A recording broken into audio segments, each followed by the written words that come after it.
What's up, friends? Welcome back to the show. I hope you're ready to get cold because today I'm talking to Professor Thomas Seager.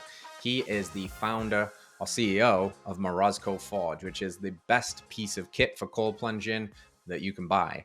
This incredible machinery unlocks all of the key benefits of cold exposure. So naturally, the conversation centers around that. What can you expect from actually doing some of this cold plunging stuff? Well, boosting your testosterone naturally to over 1,000 points as a 55-year-old man. If that sounds interesting, stay tuned. But you'll also hear some of the contraindications. Who shouldn't cold? What happens if you cold plunge after a weightlifting session and how that might actually kill your gains? How cold plunging with your partner can actually enhance romance, and how the physiological benefits, the psychological benefits, and even the philosophical benefits from becoming a cold plunger can be key to unlocking not only your mitochondrial health, but maybe the self-responsibility that it requires to be radically healthy in a sick world. Fascinating guy, fascinating episode. I think you're going to love this one. Without further ado, Dr. Thomas Seager. Thomas Seager, welcome to the show, my friend. You were just showing me your delightful Morozko Forge setup. I joked, 32 floors up, Phoenix, Arizona, chilling at 32 degrees Fahrenheit, probably on the daily. You are a cold plunge madman. Look at that. Look at that. And I want to talk all things cold, light, and anything else that comes up with you today. But I want you to start this with a story I've heard you tell, which is quite amusing and fascinating at the same time. So tell me the story about how your cold plunging journey had your doctor questioning whether you were on the juice, that you thought you might be taking TRT. I got into the ice bath because I was convinced I was going to die of prostate cancer. I'm not saying I was right, but you know how it works? You can spend 20 minutes on WebMD or Cleveland Clinic or Mayo Clinic or something like that, and it gets inside your head and you know you're going to die of you can find some disease. In my case, it was kind of a routine lab. I checked the male health panel and it gives you all your blood markers. And one of them was the prostate specific antigen, PSA. And mine came up too high. I was in my early 50s, and I guess anything under 4, they would have said, you're fine. Mine came up 7 nanograms per deciliter. So, I get right onto the internet and it says, yeah, elevated risk for prostate cancer. My catastrophic mind starts thinking, that's it. This is what's going to kill me. And I know better now. But at the time, I said, before I go and do what WebMD says I'm supposed to do, which is, go see the medical doctor, have a prostate exam, that probably leads to a biopsy, and maybe that leads to a prostatectomy, whatever. I didn't want this whole cascade of interventions. I said I should talk to some other guys. And the stories that the other men told me who had been through this process were laced with overdiagnosis and iatrogenic injury and all the downsides, even those who had a successful prostatectomy and thanked their doctors for saving their lives, had no more erectile function. And wow. I thought I've got to try everything I can try before I go visit an MD. And what I decided to try was a ketogenic diet and ice baths. I got into that ice bath every day because I was afraid that cancer was going to kill me. Now, it turns out that the prostate-specific antigen test is highly unreliable. It is associated with an increased risk of cancer, but it doesn't mean you have cancer. What it means is you have an inflamed prostate. And cold is really good for inflammation anyway. The ketogenic diet, I went in and out, I would cycle in and out of the keto, will inhibit tumor growth. So these are smart things with no negative side effects to do, and they worked. My PSA came down to 1.8 and then eventually 1.1. So totally not extraordinary, well below 4, and I'm fine.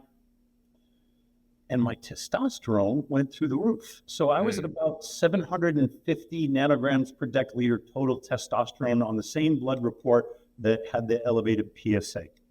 And what I didn't know at the time was that medical doctors thought that high testosterone was associated with increased risk of cancer. The theory here is testosterone is anabolic. It promotes cell growth. You don't want to promote the growth of cancer cells. And so the what the medical doctors believed was if you did anything that increased your testosterone, it could make prostate cancer worse. I didn't know that. And I didn't know that ice baths would juice my testosterone either. I was just getting in there every day to try and deal with this inflammation and produce some ketones. Well, after I come out, of course, I'm cold. I got to exercise. I'm either walking the campus or I'm doing some pull-ups or I get my steel mace out. That's my favorite one, just to help me rewarm.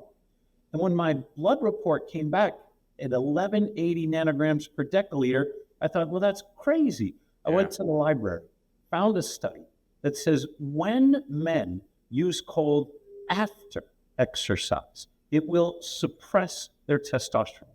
But when men do cold stimulation before their exercise, it will raise total testosterone, it will raise luteinizing hormone, and this could explain what was happening on my lab report.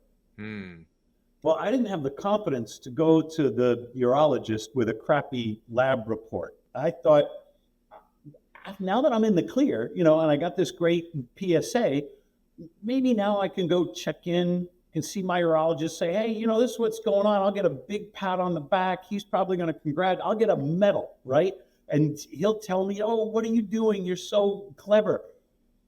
That's not what he said. He took a look at the testosterone report, and he took a look at this, 52-year-old sedentary, overweight college professor, and he thought, no frickin' way. He's about my age. He said, I want one more test. And this is the luteinizing hormone that I didn't know about and I hadn't been paying attention about. But luteinizing hormone is what signals the testes to produce testosterone in a man. If my total T had been high and my luteinizing hormone low, he would have said, hey, Seager, you're lying.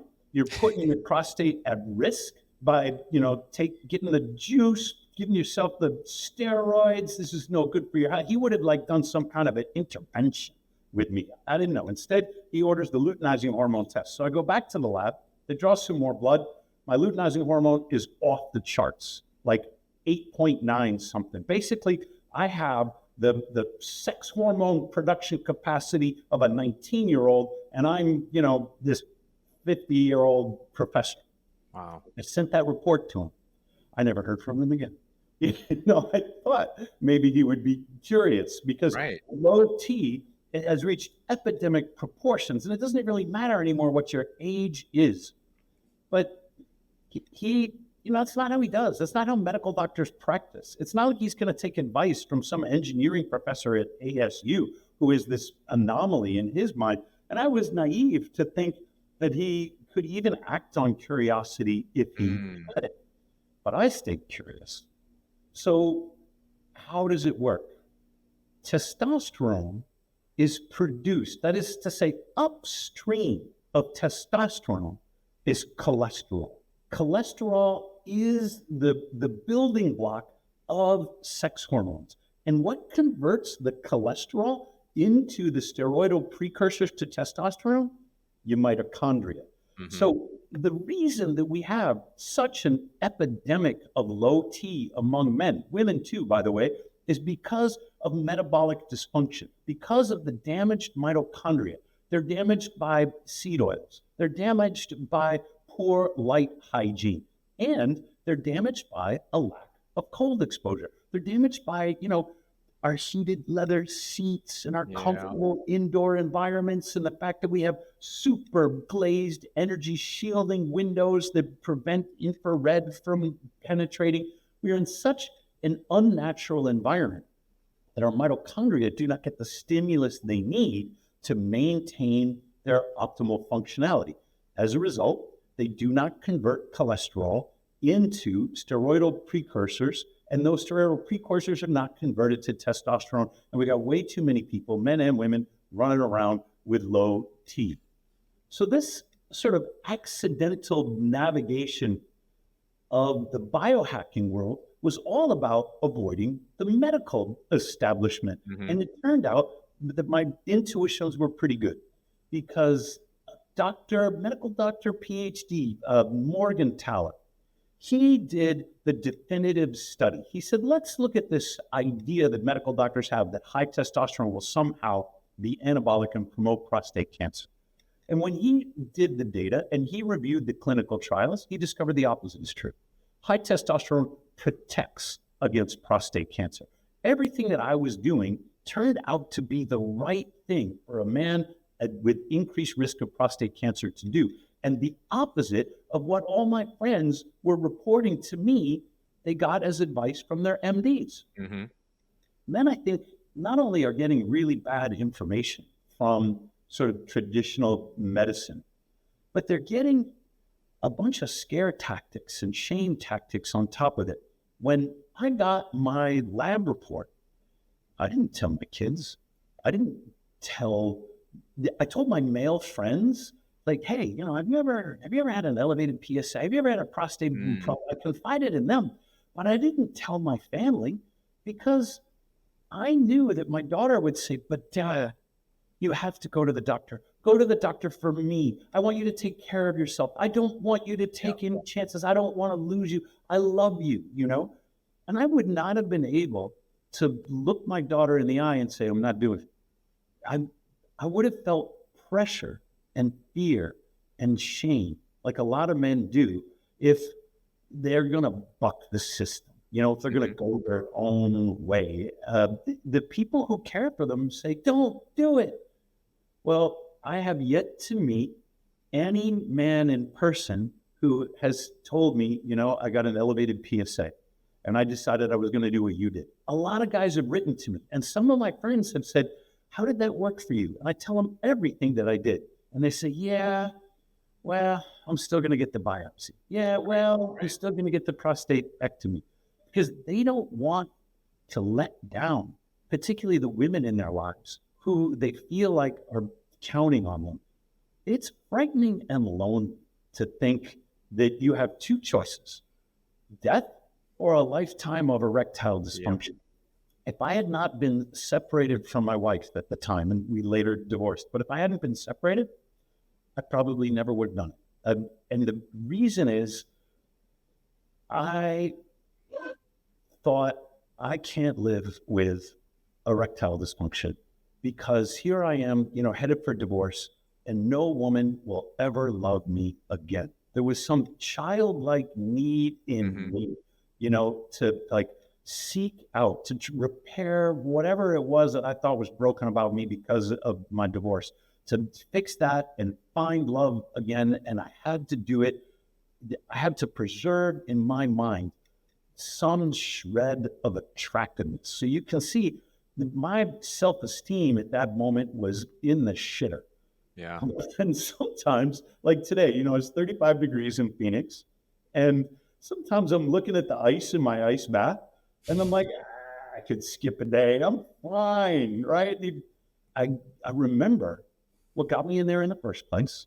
I remember that how important it is to do the hard things. I remember that what did I read on Instagram? It's not motivation, it's discipline. Yeah. That gets you the habits you need to succeed. And I get myself right back into that. My prostate's fine. My testosterone is fine. My metabolism is fine. I probably don't need any more cold. My mitochondria, my brown fat, they're in great shape. Probably I should go to the gym and lift weights or something, you know. But I get into the mental benefits. I get in to remind me that it is the discipline that is waiting for me in that cold, that I need to do the really hard things in my life. Yeah, you mentioned when this initial prognosis and you saw that elevated number, you actually used the words like my chaotic mind would story and tell, you know, all of the, you know, the future perils that my family is going to face and I'm going to face. And one of the things that really stood out to me hearing, and we're going to talk about the physiological benefits today, but how much more control over that chaotic mind you now have as a consequence of the discipline required. You know, there used to be an old saying, I did MMA and high level athletics for a long time, and it was always about staying fit. And the saying was, fatigue makes cowards of us all. And now I think cold makes cowards of us all until we actually accomplish it and we get over the other side. You know, I do this dippy December every year. I told you about my cowboy cold plunge. It's just in the back and it gets really frosty here in Tennessee during the winter. So when I'm smashing the ice with a kettlebell and I know I'm trying to get my butt in there for, you know, 2-3 minutes, like there's almost never a moment where I'm psyched about that. I'm like, oh boy, here we go. But then, like you say, you get in and you regulate, you take those first few breaths, and then you settle in. And afterwards, I do the same thing. I'll do some squats, or jumping jacks, I'll swing a kettlebell, whatever it may be. And you feel like $1,000,000, but you've got to conquer that inner war every single time. And there's something in a world that you alluded to it, this kind of comfort crisis we find ourselves in, a house that's constantly at a perfect 70 degrees, heated seats, never tasting the extremes of that. There's something so valuable, I think, about purposefully seeking out extreme levels of discomfort from a psychological perspective, mastery over mind, discipline, all of those things. And then downstream of that, you just have these wonderful physiological effects as well. It's really quite profound and simple at the same time, that something as natural as cold water, something we had no choice because hot showers, shocker, were only invented not that long ago. We had no choice. And this My thing grandfather didn't have hot showers. no. And just He had a getting back to Model the things T. of It our didn't even have ancestors. windshield wiper motors, for goodness sakes, No, it's crazy. It's crazy. So tell me a little bit about the physiology here. You mentioned mitochondria, and this is something we've been rabbit holing a lot on this show recently, because when it comes down to it, brass tacks is, if the mitochondria work well, you're probably going to be energy efficient and all of that stuff. But if the mitochondria get broken, you're a bit screwed, and it's going to manifest in all kinds of ways, everything from low energy to chronic disease to cancer, you name it. What is cold water actually doing? What effects is it having on the body that's helping with inflammation, gains, all of these things? What really stands out to you as its effects? I'm going to take the long way to this answer, because there are lots of theories of aging. And anti-aging has become this huge social media meme. There's the competition to see who can get like the longest telomere length or something like this in the True Diagnostic Biomarker study. P.D. Mangan tweeted it out this morning. He said, a man is only as old as his mitochondria. And I thought that was a pithy way to say it, because the only theory of aging that makes any sense to me is mitochondrial damage. All the other material markers, whether it's DNA methylation or telomere length, they're associated with aging, but I don't think they're upstream of aging. That is, I don't think that they are the cause of aging. And looking at the material markers is the wrong way to think about it. Life is a constant struggle against entropy. Life is a thermodynamic process. The energy that is flowing through us is what constitutes life. The material difference between someone who is alive and then takes their last death breath, is irrelevant. They have the same DNA. They have the same everything, but their mitochondria are what shuts down the energy flow that goes through them and keeps them animated, keeps them alive. So we must look to the mitochondria for theories of longevity. But human longevity studies are so difficult to run. You gotta watch people forever, right? Yeah. So what we're really looking for is things that correlate with mortality, things that show up earlier. What are the diseases associated with increased mortality or reduced longevity? Every cause of death from chronic illness in the United States originates in metabolic dysfunction, what Ben Bickman would call insulin resistance. And you can go right down those. So heart disease originates in insulin resistance. Stroke, insulin resistance. Alzheimer's, insulin resistance. Type 2 diabetes, insulin resistance. Every single one of them originates in mitochondrial dysfunction. So what are you going to do for your mitochondria? There are 3 routes to mitochondrial injury that I've mentioned before. Poor light hygiene. Your mitochondria make their own melatonin. The melatonin in the mitochondria is what protects the mitochondrial DNA from damage. The cell nucleus has its own DNA, but compared to mitochondrial DNA, it's like practically inert. The mitochondrial DNA is working all the time, and it doesn't have the protection of a nucleus. Now, remember, this DNA is separate from the cell nucleus. It is inherited exclusively, at least under normal conditions, exclusively from your mother. It's much more vulnerable to damage. So mitochondria make their own melatonin to protect them from oxidative injury. Poor light hygiene. If this disrupts that melatonin production, then it leaves the mitochondria vulnerable. Second one, seed oils. The Seed oils can be metabolized. And if they were all metabolized, then they're probably harmless. Like you're just using them for energy, but they're not. What people forget is that fats in your diet are incorporated into your body as material. Yep. Fat are the building blocks of every cell membrane and every organelle membrane. They are used to construct what are called phospholipids. And those phospholipids that constitute the membrane, they control the transport of nutrients, protons, everything across that cell membrane. If you use the wrong precursors, if you have the wrong fats in your diet, then your membranes are not made out of the fats that work well. They're made out of the fats that don't work well. And this can disrupt the function that these membranes must perform. Transport of the things that your cells or your organelles need and exclusion of the things that they don't. Then the third one, a lack of cold. And this one confuses a lot of people. We are aquatic creatures. That is, I'm not aquatic in my, Phoenix, Arizona apartment in the middle of the desert, but I am a descendant, like all Homo sapiens. I have these physiological characteristics that prepare me for the water, whether that's the downward facing nostrils that mean we can dive in without cold water hitting our brains, or the subcutaneous fat of which I have more than enough, that we share with whales and dolphins and other aquatic mammals, or the fact that our babies are born with an instinct to swim. Right. There are all these physiological indications that we are aquatic. And the water that our ancient ancestors foraged in, fished in, was cold. You can argue about sort of the origins of humankind, but the oldest known fossils are found in East Africa. There are 4 glaciers active today on the equator in East Africa. So how the heck do you think that our ancestors survived the Ice Age, when some volcano 70,000 years ago erupts and it creates 3 years of all winter, no growing season? We survived in the water, and that water was cold. Your body, like mine, is designed to expect cold, and your mitochondria are stimulated in 2 respects when you get cold. The first one is mitophagy. The cold is an extreme thermodynamic hormetic stressor. So it's like an extreme exercises too, but the cold is an extreme burden on the mitochondria. It says, you must produce heat through this non-shivering thermogenesis. You don't have any brown fat.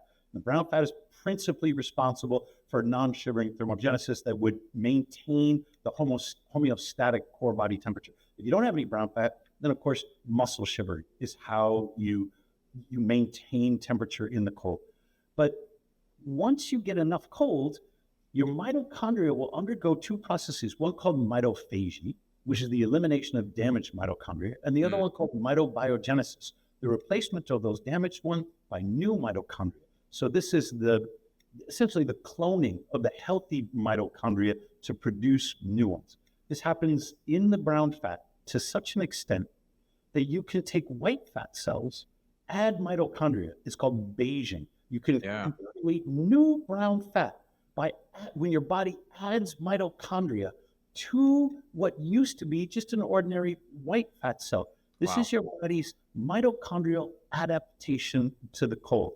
And at least in animal models, it is the most effective way to stimulate mitophagy. It is the most effective mitochondrial therapy that has been documented yet. If brief, that is, for me, it's 2 to 4 minutes. Some people go longer, but brief and acute cold exposure to stimulate this mitochondrial rejuvenation. Now, there's some other things that are also good. For cold, you need magnesium. Your mitochondria rely on magnesium. Magnesium catalyzes hundreds of metabolic reactions. It participates in the formation of enzymes that are critical to energy conversion and metabolism. So if you get cold and you're not getting enough magnesium, your body will release it from your bones to the point where if it's never replenished, your bones could become depleted of magnesium and lose strength. So there are nutritional things. There are light things that avoid the seed oils to take care of your mitochondria. But the cold is so powerful that even the people in clinical trials who eat like crap, never get any exercise, aren't doing anything with light hygiene, can reverse type 2 diabetes. They're already in an acute, unhealthy metabolic dysfunctional state. And the cold can bring them back by improving their insulin sensitivity. So we're not talking optimal health. We're talking elderly and middle-aged German participants in this research study where they did 10 days of mild cold air exposure and measured huge increases, improvement in insulin sensitivity. And that's because your body's designed to be cold. When you give your mitochondria what they need, then your mitochondria will give you back the energy that your body needs. It's such an empowering message, I think, because if we get down to it and all things seem to stem, I know we've got thousands of diagnoses, but essentially if you root them all down, there is like kind of this chronic state of inflammation. There's this low energy state, which all comes back to the mitochondria, and potentially the best stimulus for that is transient cold exposure, which almost everybody has access to in some way, shape, or form, right? Even if it's just a cold shower, and we could get into the differences there.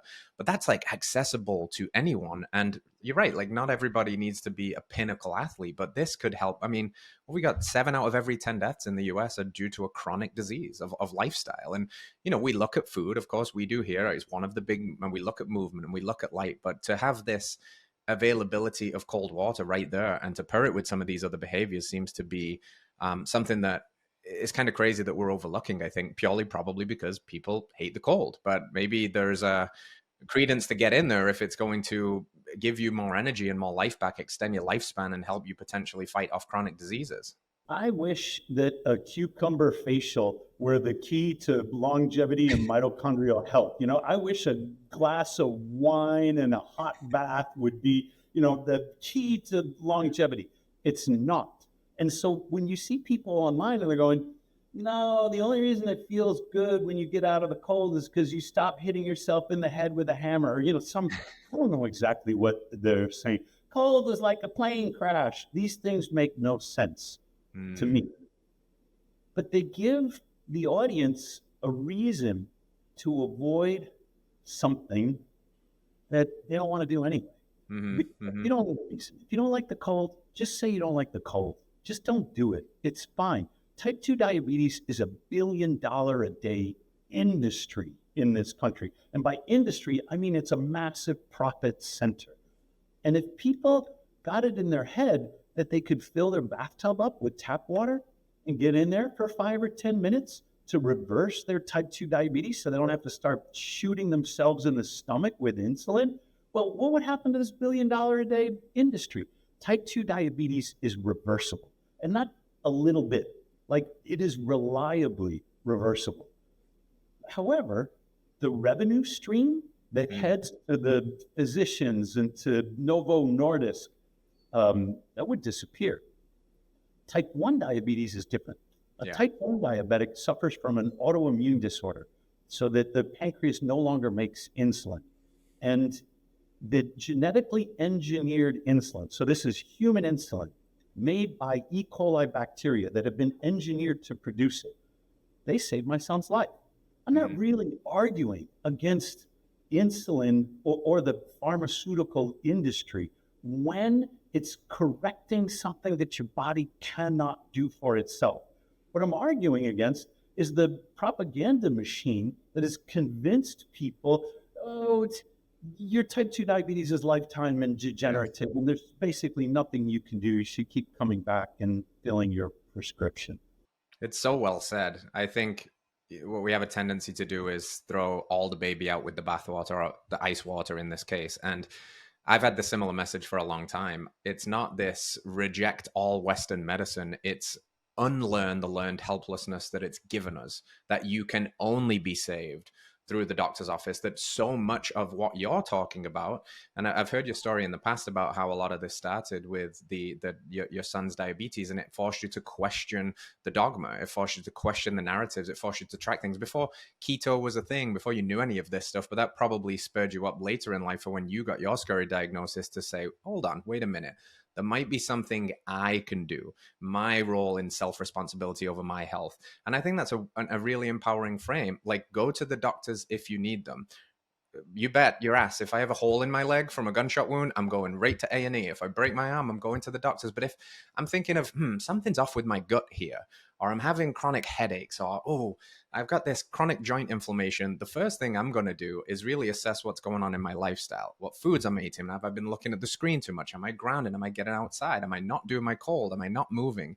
These seem to be, as Paul Chek would call them, the four doctors, the ones that we have control over. And I think that's a really empowering frame. And, you mentioned, you're a professor, you have a PhD, so you know the science. You're not a medical professor, but you understand how the science can become the pursuit of profits, not the pursuit of truth.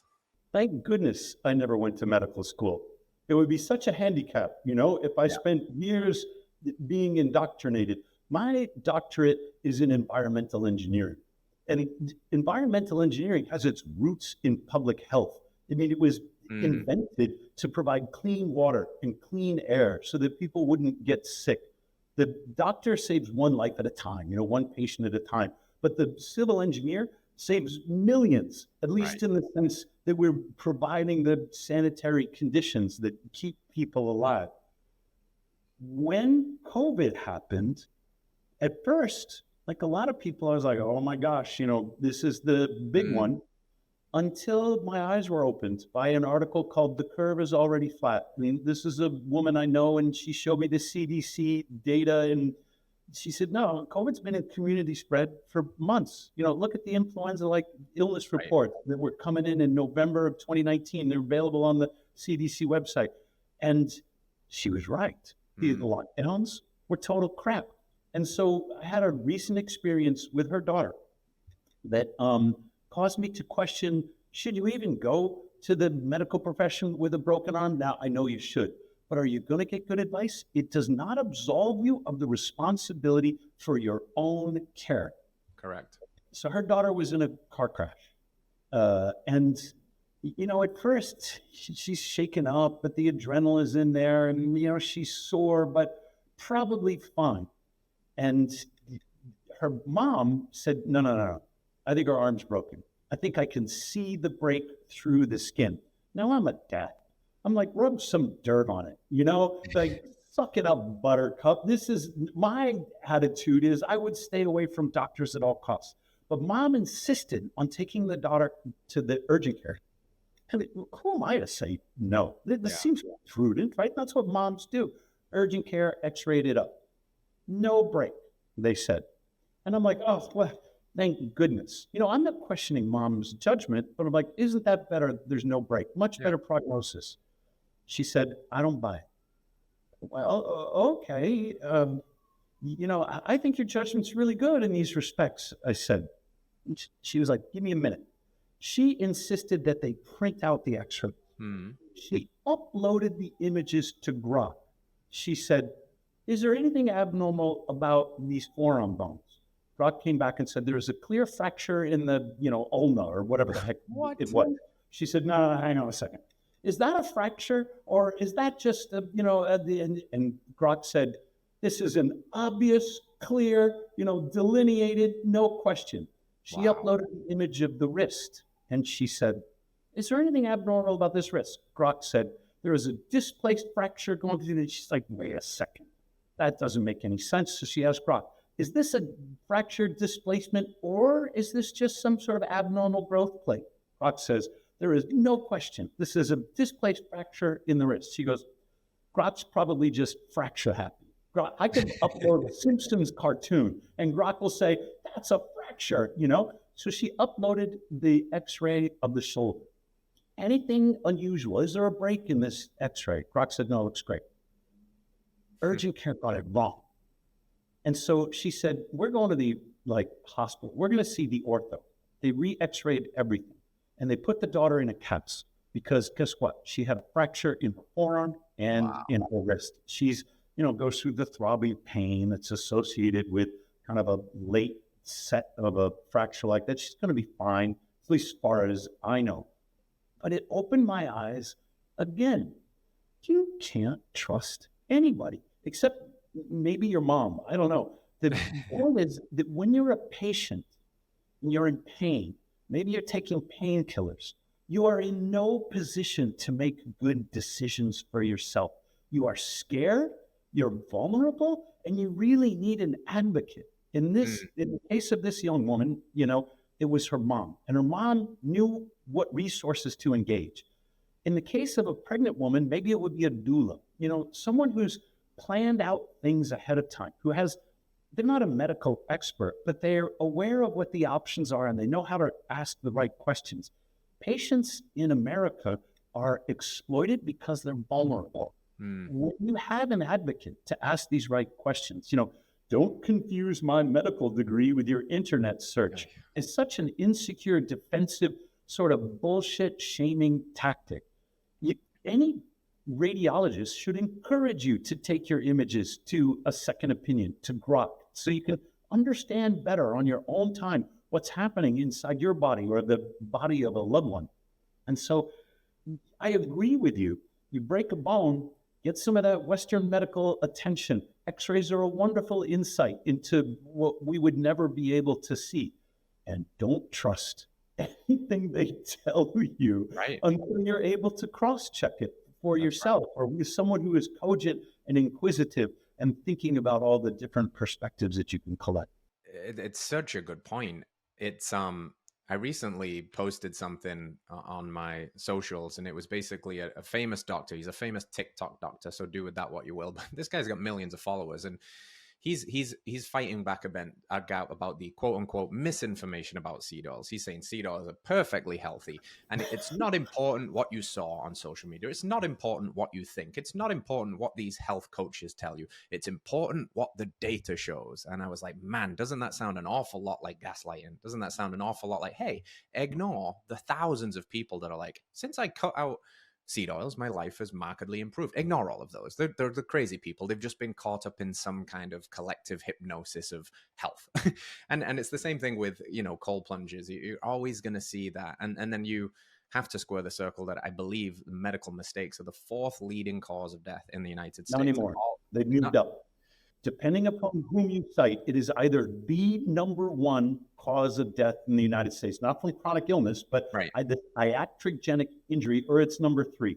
And I don't care which data you're going to look at. Number one, number three, it's obviously way the hell out of control. And a big source of this iatrogenic injury is overdiagnosis. The ironic thing about the United States is that the greater the reputation of the physician, the more likely the overdiagnosis and iatrogenic injury, because of such respect, I have the best doctors in the world. I'm at the Stanford Medical Center. They have the most advanced and the most sensitive detection methods. And, if we have the money and we have the access, we feel privileged. We want to take advantage of it. Who knew that breast cancer screening mammography in women under 30 would increase all-cause mortality? Because don't we want to catch it early? This bullcrap about, follow the data which sounds entirely reasonable, has been abused to, as you said, gaslight the public. And it came to light for me when Tony Fauci would say, well, there's no evidence of that. Well, there's no science behind that. While he was systematically in his role at the NIH, suppressing the studies, withholding the funding that would have created the evidence, that would have funded the science. When a scientist hears, well, there's no evidence for that phenomenon, there's like, well, that's a great hypothesis. We should investigate that. The scientific response is curiosity.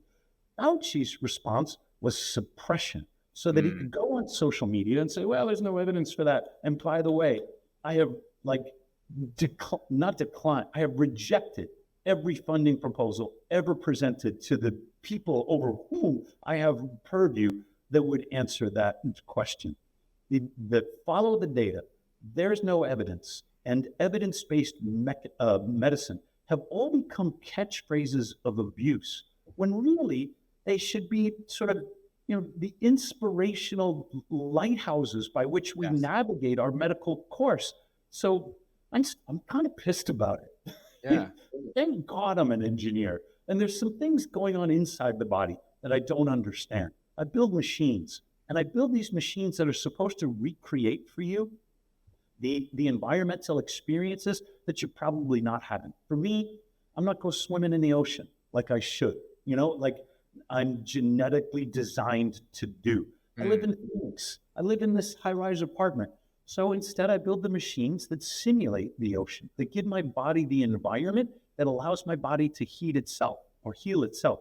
And as a result, I probably, put some MDs out of business. Yeah, good. I'm glad. I'm glad because it's just really something, man. I think this. If we can no longer trust the science, the corporate captured science, then what we are left with is citizen scientists and people and engineers are a special breed. The way their mind works, the way they question things, like Dave Feldman in the cholesterol space challenging that whole hypothesis. You here challenging this. It's going to take that, and I think we shouldn't be afraid of that challenge. I think we should meet it with curiosity, exactly like you said. That's the essence of the scientific method, right? And I am not a scientist. I am a bro scientist. So my philosophy has always been about what can increase the gains and get me the healthiest possible. And this is what really caught my eye about this, because I was citing, unbeknownst to myself, what you had popularized, which was that ice baths are actually potentially harmful post-workout for the gains, that they can actually blunt the recovery response or the testosterone response, but cooling or before can massively accelerate. So tell me a little bit more about that story, because it's not a free pass completely with cold plunging, right? There's a little bit of delicacy with the timing and when you do it, depending on what your goals are.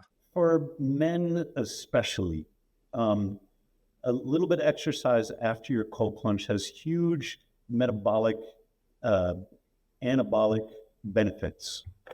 The best work that I've seen is coming out of Stanford. It's Craig Heller's lab. And Huberman had him on, and he was asking about this term called per-cooling. So pre-cooling is you cool before your exercise. And then you could post-cool, you do an ice bath after your workout. Per-cooling is when you're doing heat extraction, cooling between sets. Mm-hmm. And this is what Heller did. He devised a machine in which you insert your hands. It applies a vacuum so that the blood will stay circulating through your hands, and it extracts heat through the palms. When he tested both highly trained, so these were pro athletes and just young men who weren't trained, but he tested this per-cooling effect. It's called CoolKnit. You can buy it online.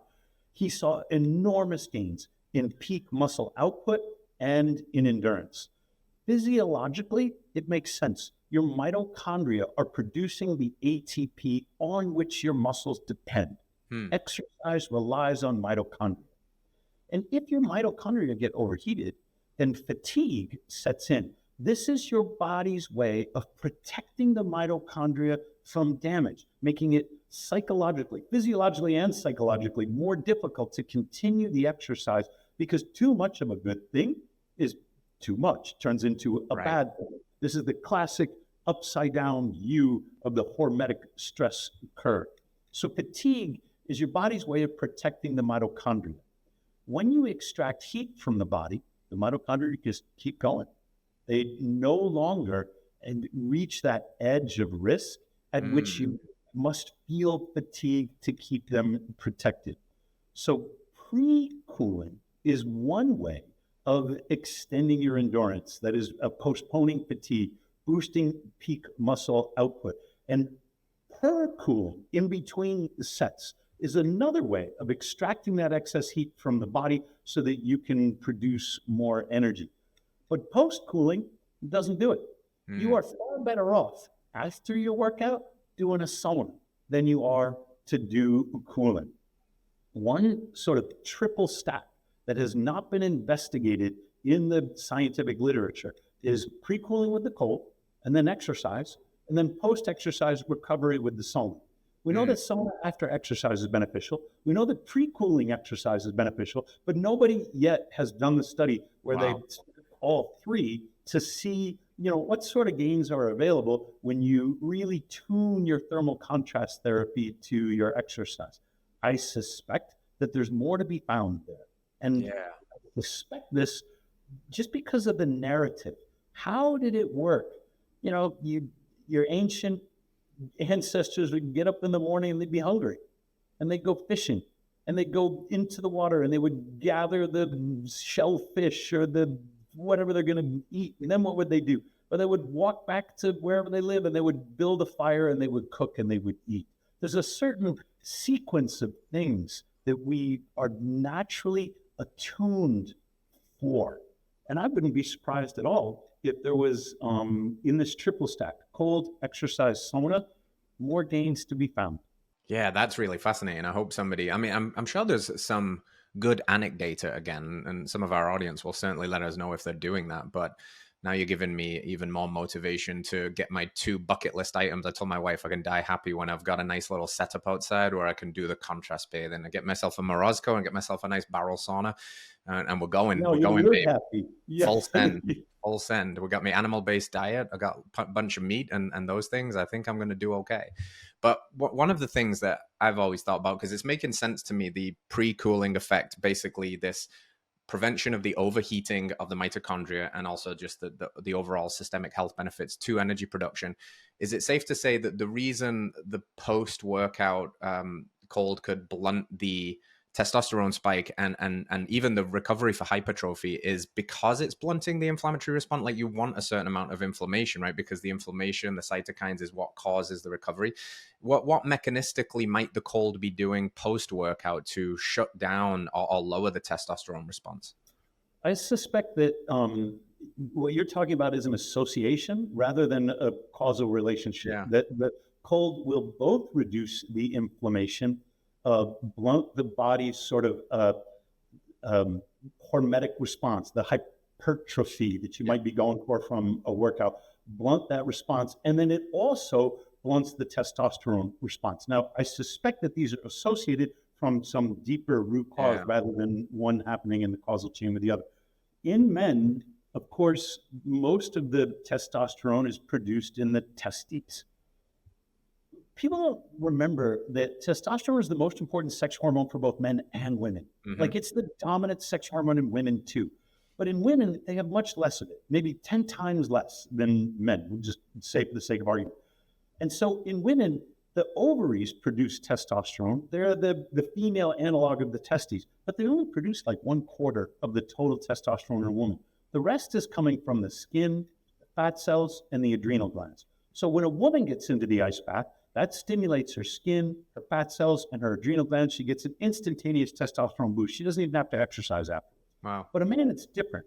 It's the function of the testes that are responsible for male testosterone. And I suspect, even though the testes are supposed to be cold, cooler than the rest of the body for optimal function, that when you get into the ice bath, probably producing more testosterone is not the first thing on your body's mind. Right. It might, because the pace of a chemical reaction is often associated with temperature. In biological reactions, that this general rule can break down, but associated with temperature. My guess is that it slows down the body's hormetic response to the exercise when you get into the cold afterward. And I wish that I had the sort of microbiological knowledge. I should probably call Ben Bickman and say, what the hell is going on, when you do the ice bath afterwards? But because I'm an engineer, I'm just looking at, if it were a black box, and I said, okay, so we're pulling labs and we're taking a look at the data, and we can say, even if we don't know mechanistically what's going on, we can say this is a reliable association. And in that respect, we owe a huge debt of gratitude to the bro scientists. Because if you didn't have, Muscle Beach in California, if you didn't have Schwarzenegger and all the other guys who were injecting themselves experimentally with, I was on the Mark Bell podcast, and he takes levels of steroids that they wouldn't prescribe a racehorse, because me and his brother did a documentary and they experiment on themselves. They don't do it without sensitivity. Their own body is their lab, and they're very smart, and they're looking at what works, what doesn't work. So on the one hand, you have the East German swim team, of my youth, and they're using testosterone to improve their swim time, but they're also experiencing all these weird side effects. Because the bodybuilders were out there on the leading edge. They were the one running the N=1 experiments, sharing the knowledge among themselves. They advanced understanding of sex hormones and what the proper dosages are and how to use them for performance and aesthetic enhancement way further than any institutional government agency ever Yep. would have the guts or the capacity to do. When you say bro science, it's sort of a self deprecating sense of humor. And I'm like, you stay out on that leading edge. You keep you're bearing risks that the rest of us don't have to bear. And then sharing the knowledge about what works so that we can take a safer route. That is a debt. It is a moral act to be a bro scientist, as long as you're not lying to people and trying to Yeah. grift out a living based upon those lies. I think I want to print t-shirts that says it's a moral act to be a bro scientist. Let's go. We're doing it for the bros. I love it. Thank you, Thomas. I'll I will buy take one. that one. I will take that one. This thread of I heard you talk about this in the past, really fascinating, the testosterone boost that women get from exposure, like even just like the skin on the elbow down because it's slightly produced differently. I think this might make the connection to why I've heard you say that potentially cold plunging with a partner can enhance romance. Build on that story for me a little bit.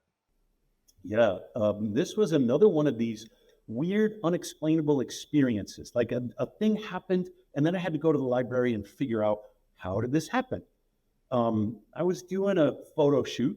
This was early in the days of Morozko Forge, and we're in Arizona, and Sedona's beautiful. And we thought, okay, we're going to take a forge up to Sedona. We're going to cover with the sun and and all that stuff. The problem is that I was in such an enormous argument with the woman with whom I was supposed to do the photo shoot. Now, she was a great choice as far as concerned. She's beautiful, and she used to be a runway model, and she understands photo shoots. And I'm like, great, we're going to do this thing.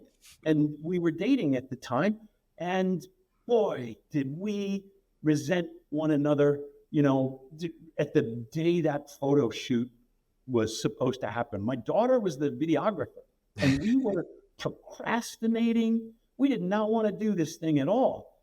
And she said, look, we've already lost the light. You two have got to get in here. If we're going to capture anything out of this trip, then now is the time. So there's a video of us. We can't even look at each other. We just do it because that's what we agreed to do. And a minute goes by, and you can see her facial expression soft. And she cracks a smile. And I'm like, that's not going too bad, And then she laughs. And in about 2 minutes, she leans in and she kisses me, and we start making out in the ice bath. And my daughter is like, cut, get a room. We've got all we need.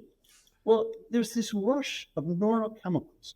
For her, it's testosterone, the lust hormone, and it's happening right away.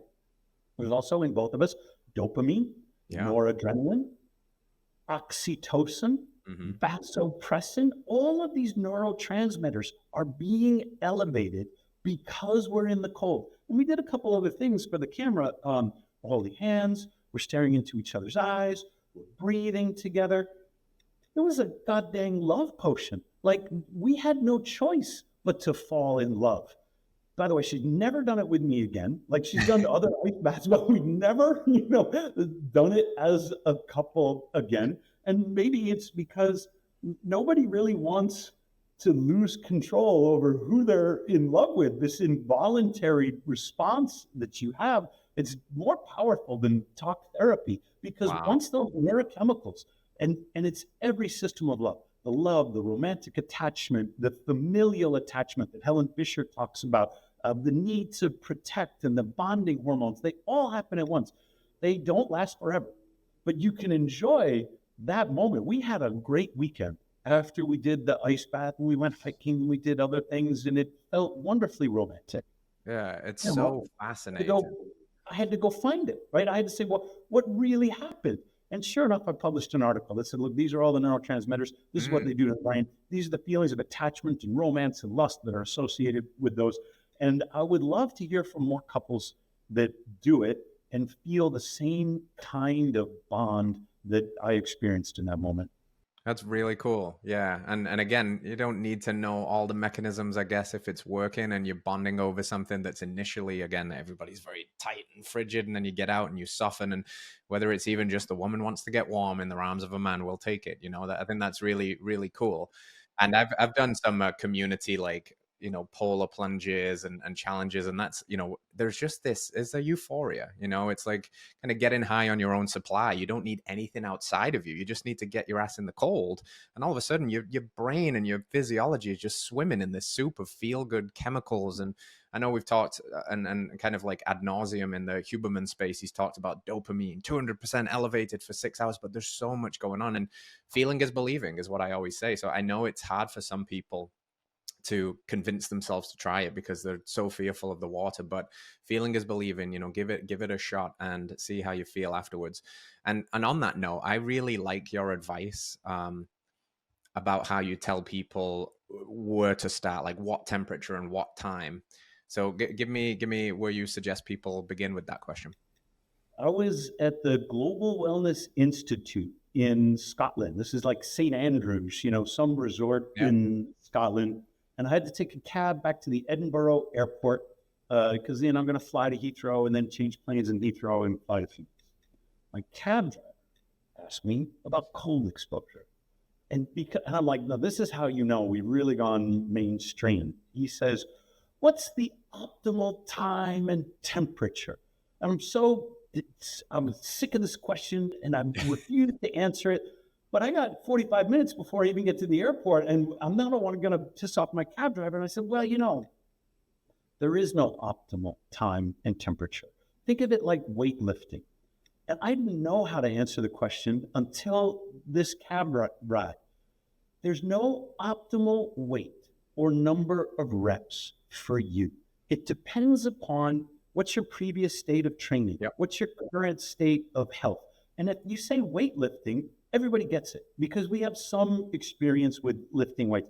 The right bench press for me is not the right bench press for Andrew Huberman. And if Huberman says, oh, well, I'm doing 250, 10 sets with something I couldn't even get off my chest.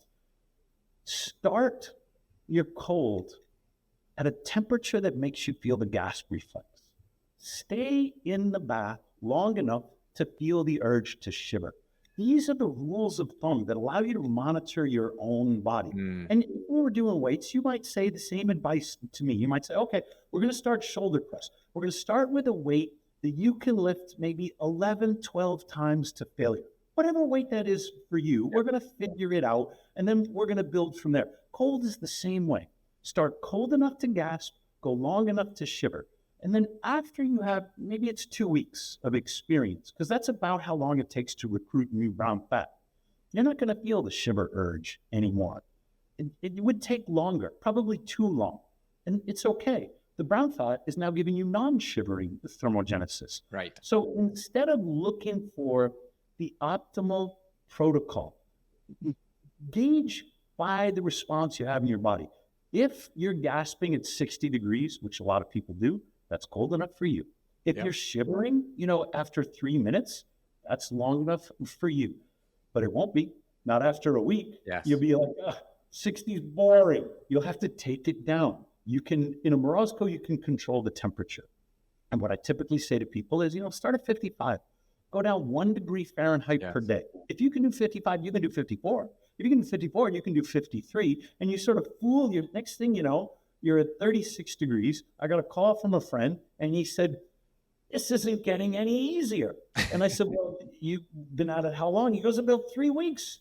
I just go down 1 degree Fahrenheit, and it still feels miserable. I go, well, maybe that's because you're making it harder every day, just a little bit. How about you hang out at 36 degrees for a little while, see how that goes for you?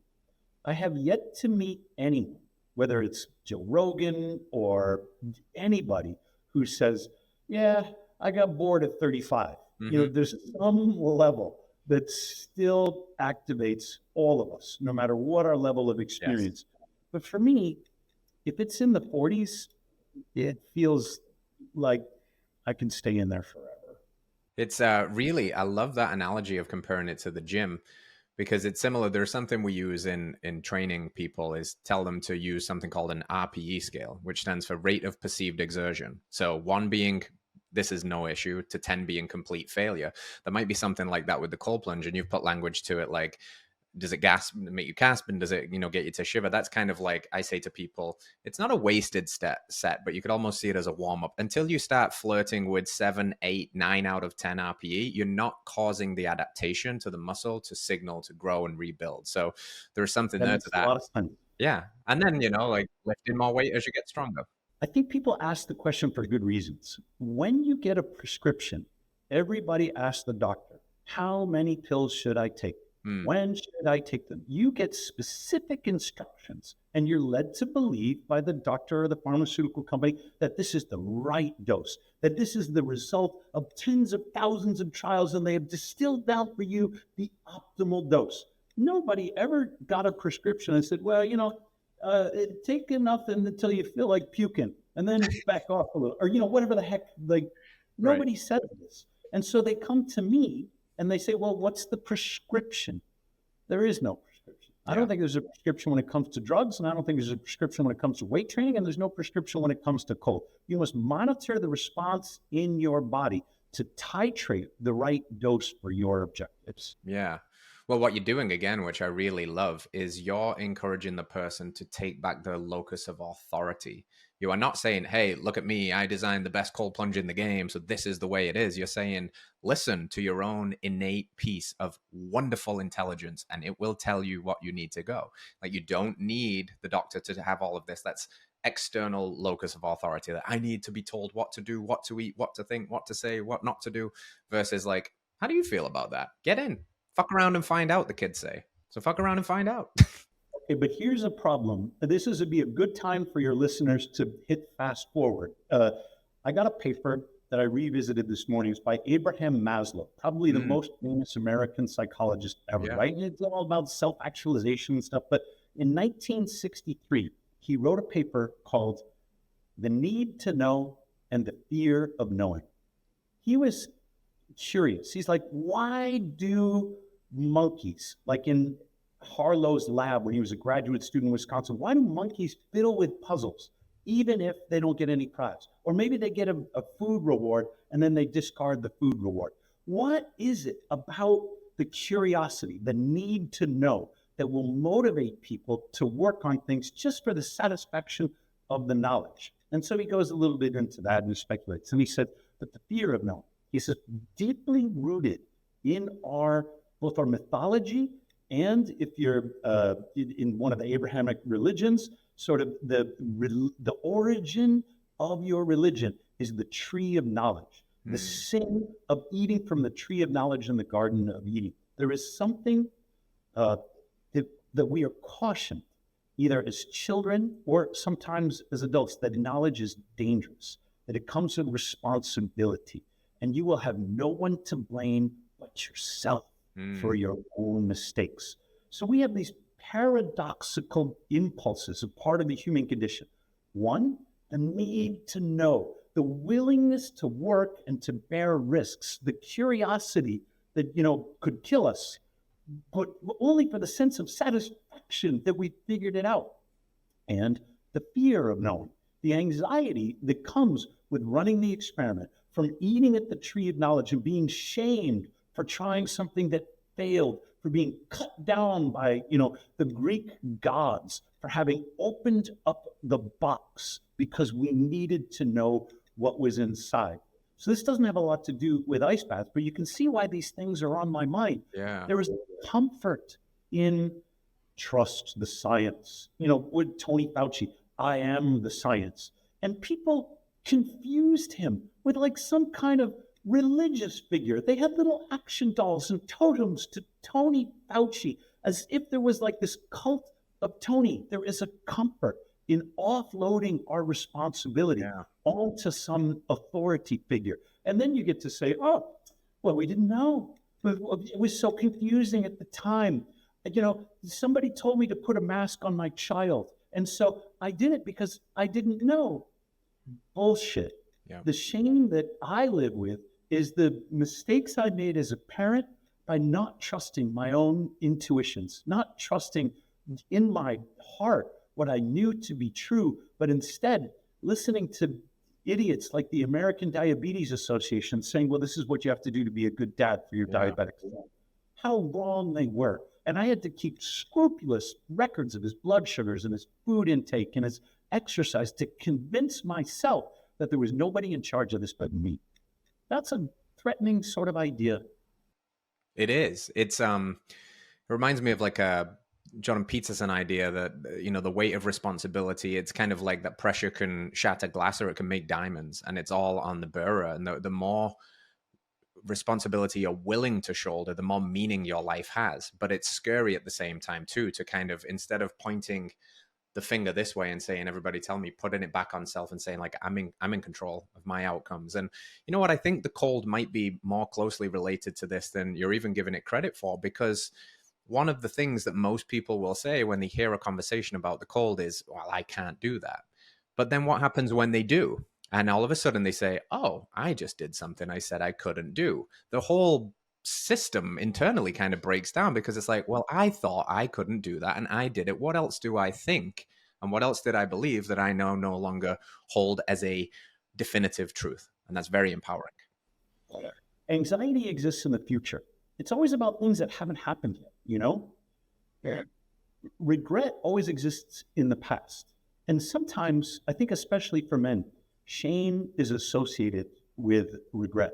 And so our whole academic, I'm a professor, I hand out grades. It's the worst part of teaching is to grade people. But our whole academic system says if you make a mistake, it goes to your permanent record. Every student starts a semester. Classes start tomorrow for me. They start with 100, at least in their own imagination. And then we mark them down by every mistake that they make until they're going into the final, hoping that they can do well enough for a C. It's an incredibly demoralizing institutional system that we have created that cuts people down and teaches them to be ashamed of whatever they tried that for whatever reason didn't work out. And that's not helping. It's not helping us understand ourselves. Scott Adams put out a tweet this morning because Mel Gibson went on the Joe Rogan show. And he said, I've got 3 friends, and they're stage 4 and they're not sick anymore. And Scott said, I'm going to make a prediction. And right away, you can sense the clickbait, but predictions are such a terrible thing to make because you become ego invested in your prediction. And Scott Adams predicted that no patient would, with this testimony of transformation from stage 4 to 0 would ever come forward, that these would always be sort of biased third-party accounts from friends or physicians or whatever. So I replied, here's my interview with Dean Hall, who had chronic leukemia, this is a slow-acting form, and he was going to die. And he wanted to do something to inspire other cancer patients before he died. So he swam the entire length of the Willamette River. His doctor told him not to do it. His doctor said that in an immunocompromised state, he would never live through it. It took him 3 weeks. And when he came out of that cold Willamette River, he didn't have leukemia anymore. Wow. There's his testimony and his interview of something crazy that he did because he'd already lost his wife to brain cancer, because he felt like he had nothing to lose. And that's what it took for him to do this extreme thing that people, they could have, made fun of him and said, you're an idiot. You thought that would somehow cure your cancer. And he goes, no, that's not what I wanted. I just wanted to inspire people. I wanted to live my dream before I died, You can see him today in he posted a video on Instagram this morning. He's up there in the mountains and he's got the cold water coming all over him and he's still trying to inspire other people. So this idea that we should make predictions, that we become ego invested in, it is the antithesis of science. When a scientist formulates a hypothesis, it is the scientist's moral duty to attempt to prove the hypothesis wrong. This is the whole philosophy of science, that I learned in grad school. If you go in there trying to prove yourself right, you will. Because your ego and your grants and your reputation depends upon you being right. You get some self-righteous defense mechanism over it.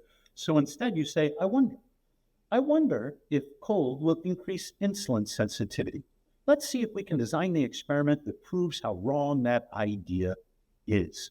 That's the way science advances, with the humility of the scientist.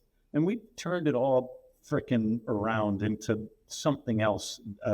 Then layer upon that propaganda and censorship. We've destroyed science as an institution, but not as a process, not as a mode of inquiry. Right. There, it still remains intact. Yeah. And that's exactly what we're trying to do here. I think that's what these conversations do, these stories, these thousands of pieces of anecdata, because it gives other people permission to do the same, and I think that's just a wonderful way to bridge everything from the physiology of cold to the psychology of it, all the way through to the philosophy of it. It's a life-changing modality. It really is. Whether you're just looking to get a bit more shredded or whether you're looking to radically reclaim your birthright to personal responsibility and health, there's so much offered here. So I think that's a wonderful place to start to bring this one into land. And of course, let people know just a little bit about Morozko, because we've touched on it, we've name dropped it a few times, but it really is an incredible piece of kit.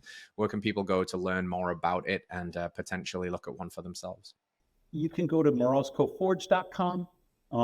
You can, go to the shop and you can look at all the different high-end ice bath models.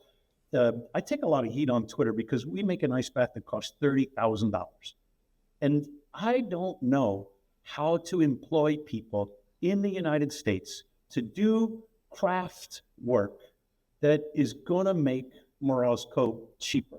I know how to hire people in China to contract manufacture crap that, 8 weeks later is available for sale in the US. So there are definitely cheaper cold plunges. But I don't know how to, our lowest end model is like $9,000. It's more expensive than anybody else's most expensive, at least in the United States. And if I could make it more affordable, I would. What I can do is everything I've ever written on cold plunge therapy, science and experience, it's all available for free. Yeah. So you can go to morozkoforge.com, click on the science tab. You can read all of my articles for nothing, because Arizona State pays my salary to be a professor. And I do this research and I do this publishing so that other people don't have to pay for it. But if you're one of those people that needs it like on paper, in writing, where it can never be deleted, like Mark Zuckerberg has some change of heart and somebody decide that Morozko Forge should be taken down off of whatever server it resides, you can buy the book, Uncommon Cold. It's not on Amazon or anywhere else, but you can find it on Morozko. There are lots of different ice bath models that you can purchase. Alexis Cowan has one, and she's got her PhD from Princeton, for goodness sakes. But she sort of left the career of academia. She's not doing what I did, move for 3 different universities, get the grants, publish the papers, hope for tenure. That she's gone a different way. And this is what I mean by the institution of science has been destroyed. We cannot trust the universities. There is an enormous problem of trust in health, and particularly in biohacking. So you can go to Morozko Forge and you can click on the market tab. And under that tab, you're going to see other affiliated companies. These companies are backed by science. There's the green light company, invented a green light with some other people. And the green light it's good for pain relief when you have a migraine. It's good for anxiety relief. So that's one of the companies on the market page. Dr. Kirk Parsley's sleep remedy is there. Amate Eshel's Young Goose skincare is there. Every single one of these products, I have tried it myself. I have interrogated the founders to understand how and why it works. So we're trying to do a little bit more than an ice bath. We're trying to create a platform of trust where people can get reliable information, sources of what they want to try for their next self-experiment. Amazing. I appreciate the heck out of you. This has been a fun conversation. We didn't even get into the light stuff, so we're certainly going to run this back. I'm also going to get you some organs sent out there to Arizona so we can get those on your site one day as well. But Thomas Seager, ladies and gentlemen, fascinating conversation. Any links to share? Tell people where to go, or Morozko Forge is pretty much where they'll find everything. You got it. We are now I think the #1 Google search result for 4 different misspellings of Morozko. You'll find us. And you can find me on Twitter. I got to warn you, I have a big mouth. But Seager TP, SEAGERTP. If you want to know what gets me in trouble with my department chair, that's where you can find it. I love it. I love it. Stay bold, my friend. Stay radical. And friends, stay cold. Let's go get some cold exposures. Perfect time of year to get into it. Thomas, thanks again. We'll see you. Stay radical, friends. Peace. All right, friends, thanks for tuning in to another episode of Radical Health Radio. We got a fresh new podcast for you every Wednesday. If you enjoyed the show, consider liking, subscribing, reviewing, and rating us on your podcast platform. It helps to spread this message of radical health. We'll see you next week.